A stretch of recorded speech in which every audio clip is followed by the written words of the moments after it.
पहली बार दुनिया के सामने यह बात आई कि एंशिएंट इंडिया में एक वेल ऑर्गेनाइज्ड एम्पायर था जिसका एरिया यूरोप के बराबर था, जिसकी पॉपुलेशन यूरोप के डबल थी, जिसका इंपैक्ट इजिप्ट से लेकर जापान तक था। तो उनका जो पहला हमारे ऊपर आक्षेप था वो ध्वस्त हो गया। 1885 में कांग्रेस का निर्माण हुआ, परंतु शुरुआती 20 वर्षों में उनका लक्ष्य वायसराय की एग्जीक्यूटिव काउंसिल में कंसेशंस प्राप्त करने का था। यह विचार स्वराज्य का नहीं था। सबसे पहले पूर्ण स्वराज्य का उद्घोष किया लोकमान्य तिलक ने 1905 में, जब उन्होंने कहा कि स्वराज्य मेरा जन्म सिद्ध अधिकार है। कोलंबस तो इंडिया को खोजने निकला था, इसीलिए वहां के निवासियों को रेड इंडियन कहते हैं। इंडिया को खोजने निकला था, बाई एक्सीडेंट हुआ। और यह भी एक संयोग है कि अंतर्राष्ट्रीय स्तर के ऊपर भारत, भारतीय संस्कृति, भारतीय ज्ञान और मनीषा का जो पहला उद्घोष हुआ वो अमेरिका की धरती से ही 1893 में शिकागो से हुआ, और जिसके वाहक स्वामी विवेकानंद जी बने। क्या कहें अहबाब, क्या कार्य नुमाया कर गए। ग्रेजुएट हुए, नौकर हुए, पेंशन मिली और मर गए। आज का जो विषय है वह है कि स्वतंत्रता आंदोलन पर या भारत की स्वतंत्रता से स्वामी विवेकानंद जी का संबंध, और स्थान क्या है रामकृष्ण आश्रम। और आपको ये पता होना चाहिए, यदि किसी भी तत्व को समझना हो तो समझने का मार्ग किसी आश्रम में जाकर ही दिखाई पड़ता है। यही भारत का सदा सर्वदा से सनातन सत्य रहा है। क्यों? क्योंकि बाकी जगह आप रहते हैं तो बाहर की ही दृष्टि दिखती है, जब आप किसी आश्रम में आते हैं तो वह अंदर की दृष्टि दिखती है, और तब आपको एक नई बात समझ में आती है। इसलिए मैं शुरुआत करने से पहले एक पंक्ति कहना चाहूँगा, थोड़ा सा वो उर्दू का शेर है। उसमें बारगाह शब्द है, बारगाह आश्रम के लिए कहते हैं, कलंदर फ़कीर या संत को कहते हैं। तो वो ये है कि न तख्त व ताज में न लश्कर व सिपाह में है, जो बात कलंदर के बारगाह में है, और जो दिल से देखता है तू है बस वही दुनिया, वो संग व खिश्त नहीं जो तेरी निगाह में। तो जो निगाह में दिख रहा है और जो दिल में है, यही को हम समझ लेंगे तो हमें अंतर समझ में आएगा। आज हम स्वतंत्रता का अमृत महोत्सव मना रहे हैं। स्वतंत्रता की सबसे पहले शुरुआत कब हुई? स्वतंत्रता के प्रथम स्वतंत्र समर 1857 के बाद वह विषय दब गया। 1885 में कांग्रेस का निर्माण हुआ, परंतु शुरुआती 20 वर्षों में उनका लक्ष्य वायसराय की एग्जीक्यूटिव काउंसिल में कंसेशंस प्राप्त करने का था। यह विचार स्वराज्य का नहीं था। सबसे पहले पूर्ण स्वराज्य का उद्घोष किया लोकमान्य तिलक ने 1905 में, जब उन्होंने कहा कि स्वराज्य मेरा जन्म सिद्ध अधिकार है। और लोकमान्य तिलक जी को यदि पढ़ें तो उन्होंने ये कहा कि संपूर्ण भारतीय मनीषा को जब मैं पढ़ता हूँ तो आदि शंकराचार्य जी ने जिस प्रकार से अपने प्योरेस्ट एंड डीपेस्ट थॉट दिए हैं, अगर आज के युग में मैं उसका प्रतिनिधि किसी को देखता हूँ तो स्वामी विवेकानंद के रूप में देखता हूँ, जिनसे मुझे प्रेरणा मिलती है।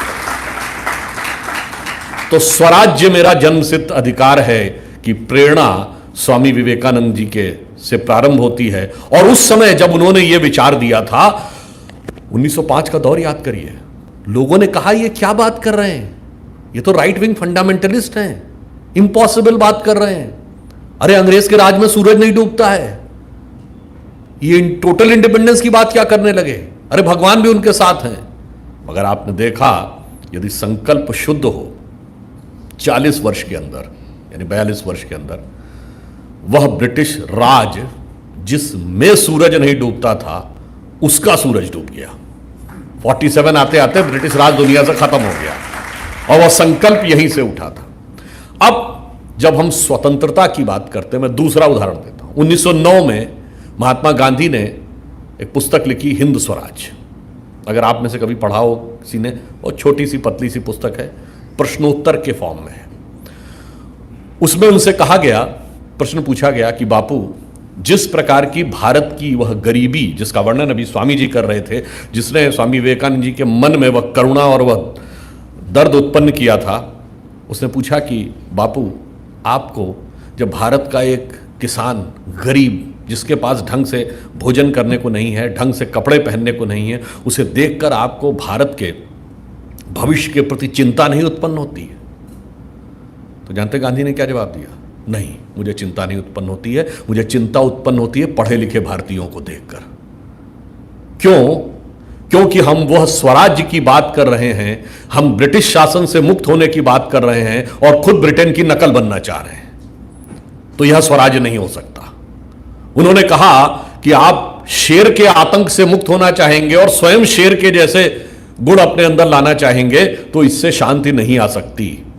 तो स्वराज या स्वराज्य दोनों में स्व का तत्व महत्वपूर्ण है, और स्वतंत्रता आंदोलन तब तक खड़ा ही नहीं हो सकता था जब तक स्व का तत्व उसमें प्रस्फुटित नहीं होता। और वह स्व का तत्व कहां से प्रस्फुटित हुआ? वह प्रस्फुटित हुआ कैसे? मैं एक और संदर्भ कहना चाहता हूं। श्री अरविंदो ने कहा था कि भारत एक महान संक्रमण काल से गुजर रहा है जो 175 वर्ष का है, जिसका प्रारंभ हुआ स्वामी रामकृष्ण परमहंस के जन्म से, जो 1836 में हुआ, और इस 175 वर्ष का काल पूर्ण होते होते यह राष्ट्र अपने निम्नतम बिंदु से शिखर की तरफ का मार्ग तय कर लेगा। अब आप देखिए, 175 साल 2011-12 में पूर्ण हुए।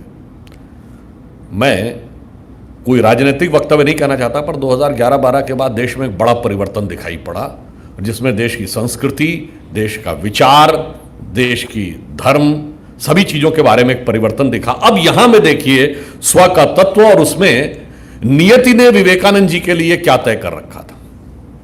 हम 1837 में क्या थे? Politically subjugated, economically bankrupt, one of the most illiterate, educationally at the lowest web. था क्या हमारे पास? एंड ओवर एंड अबव क्या कहा जाता था? कि हम निहायत ही अनपढ़ और जाहिल हैं। और ये मैं ऐसे नहीं कह रहा हूं। 1854 में कार्ल मार्क्स ने न्यूयॉर्क हेरल्ड ट्रिब्यून में लिखा, जो बाद में अब शिकागो हेरल्ड ट्रिब्यून हो गया, उसमें भारत के बारे में 3-4 खंड में एक लेख लिखा, और उसमें उन्होंने ये वर्ड यूज किया कि whatever Britishers are doing to the India, though it is painful but pleasurable also, because this civilisation has to destroy. और उन्होंने कहा कि वह हिंदू जाति कितनी भी समृद्ध क्यों ना हो, पर जो बंदर, हनुमान और नंदी बैल को पूछते हैं वो इसी लायक थे कि उनके ऊपर हुकूमत की जाती। ये हमारे बारे में धारणा थी। फिर क्या था? हम कभी एक देश के रूप में रहे नहीं। It was Britishers who made us a political entity. यानी हमारा सब कुछ न्यूनतम पे था। हम अर्थ जगत में न्यूनतम में थे, शिक्षा में न्यूनतम पे थे, राजनीति में न्यूनतम पे थे, और यह कह दिया गया ज्ञान में भी हम न्यूनतम थे, और हम कभी राष्ट्र के रूप में इकाई नहीं थे। अब देखिए, जो सिद्ध पुरुष होते हैं उनके वाक्य निरर्थक नहीं होते। अगर आप कहें कि श्री अरविंदो ने यह कहा, तो कुछ हुआ क्या 1836-37 में? हुआ। सबसे पहले जेम्स प्रिंसेप नाम के एक ब्रिटिश अधिकारी ने 1837 में ही अशोक का साम्राज्य खोजा। 180 से अधिक शिलालेख मिले, अफगानिस्तान से बर्मा और दक्षिण में कर्नाटक तक। और पहली बार दुनिया के सामने यह बात आई कि एंशिएंट इंडिया में एक वेल ऑर्गेनाइज्ड एम्पायर था, जिसका एरिया यूरोप के बराबर था, जिसकी पॉपुलेशन यूरोप के डबल थी, जिसका इंपैक्ट इजिप्ट से लेकर जापान तक था। तो उनका जो पहला हमारे ऊपर आक्षेप था वो ध्वस्त हो गया। यहां से मैं कहूंगा भारतीय स्व के तत्व का पहला स्फुरण शुरू हुआ। उन्होंने कहा ठीक है, एक राष्ट्र के रूप में रहे होंगे, एक राज्य यानी पॉलिटिकल पावर के रूप में, राष्ट्र के रूप में तो हम सनातन है, चिरंतन है, पर है क्या आपके पास देने के लिए? अब वो पहला कॉन्फिडेंस कहां से आएगा? वह तब आया जब स्वामी विवेकानंद जी ने अंतर्राष्ट्रीय मंच पर जाकर यह दुनिया को समझाया कि जिस भारत को आप सबसे अशिक्षित समझते हैं, उसके पास देने के लिए वो है जो शिकागो ट्रिब्यून ने लिखा कि इस युवा सन्यासी के पास ज्ञान का वह समुद्र है जिसकी शायद एक बूंद भी हमारे समस्त विद्वानों के पास मिलाकर भी नहीं है। और इसमें एक और आपको मजेदार बात बताऊं, कभी कभी देखिए कुछ डेस्टिनी कैसे कनेक्ट करती है। अमेरिका उस समय तो सुपर पावर नहीं था, 1893 में तो यूरोप पावर सेंटर था। आज सुपर पावर है, इसलिए हमें लगता है बहुत महत्वपूर्ण है। मगर आपको एक मजेदार बात बताऊं, स्वामी विवेकानंद जापान की तरफ से गए, यानी पैसिफिक साइड से। आप लोगों में से जिस किसी ने थोड़ा सा अमेरिकन हिस्ट्री पढ़ी होगी तो 1840 और 50 के आसपास ये जो आज का अमेरिका है, ये शुरू में इतना बड़ा अमेरिका नहीं था। ये तो केवल जो New York, new Jersey, Connecticut, Washington, Virginia, इसके आसपास का इलाका था। धीरे धीरे उन्होंने दक्षिण के राज्यों को अपने में लिया, फिर पश्चिम के राज्यों को लिया। तो एक बहुत बड़ा मार्ग बनाया जा रहा था, सड़क मार्ग, सैन फ्रांसिस्को से लेके वॉशिंगटन तक। उसमें बहुत पैसा खर्च हो रहा था। तो यूएस कांग्रेस में भी चर्चा हुई, इतना पैसा खर्च करने की जरूरत क्या है इस सड़क को बनाने की, क्योंकि अमेरिका तो बहुत बड़ा है, इतनी लंबी आप सड़क और रेल बनाएंगे। तो जानते क्या उत्तर दिया गया? भारत के साथ व्यापार करने का जो पूर्वी मार्ग है, यानी अटलांटिक के थ्रू, उस पर ब्रिटेन का कब्जा है और वो हमें भारत से व्यापार करने नहीं देगा। और भारत से व्यापार किए बगैर हमारी आर्थिक स्थिति बेहतर नहीं हो सकती है, इसलिए हमें पश्चिमी मार्ग से ही व्यापार करना होगा। इसलिए वो जो सड़क बनी वॉशिंगटन से सैन फ्रांसिस्को तक, उसको अमेरिकन हिस्ट्री में जानते क्या कहते हैं? Passage to India. अब आप सोचिए इंडिया का क्या महत्व था।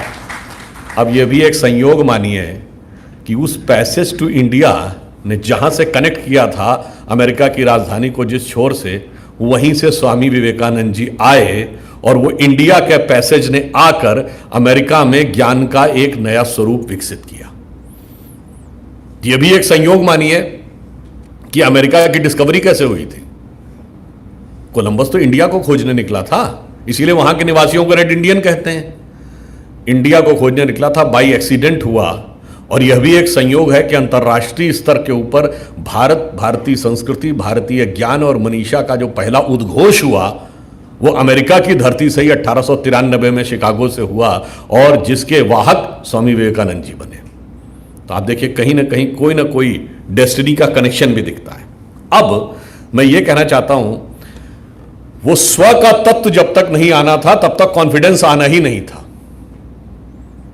और उस तत्व की विवेचना, उस तत्व की स्थापना स्वामी विवेकानंद जी ने जिस रूप में की, मैं तो एक उदाहरण बताना चाहता हूं। मैं छात्र जीवन में मैंने सबसे पहली जो पुस्तक पढ़ी वो स्वामी विवेकानंद की एक पुस्तक थी, विविध प्रसंग। मैं 12वीं क्लास में पढ़ता था, पतली सी पुस्तक है, पुराने लोगों को ध्यान हो अगर, वो 80 और 90 के दशक में। उसका पहला वाक्य ही जो था उसने बहुत गहरा प्रभाव डाला।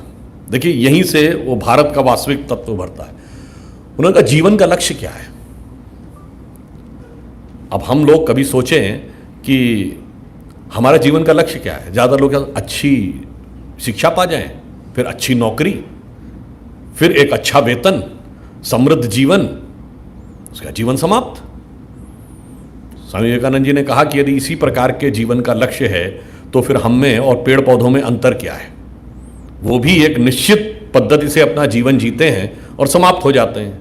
जिसे अकबर इलाहाबादी ने एक शेर में कहा है कि क्या कहें अहबाब, अहबाब कहते हैं फ्रेंड को, क्या कहें अहबाब, क्या कारे नुमाया कर गए, ग्रेजुएट हुए, नौकर हुए, पेंशन मिली और मर गए।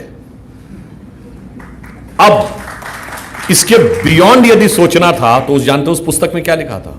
उन्होंने लिखा, मैं ये नहीं कहता कि तुम किसी चीज को प्राप्त न करना चाहो, यदि प्राप्त करो तो उस ऊंचाई को प्राप्त करो जिसके बाद ऊंचाई के मायने समाप्त हो जाते हैं।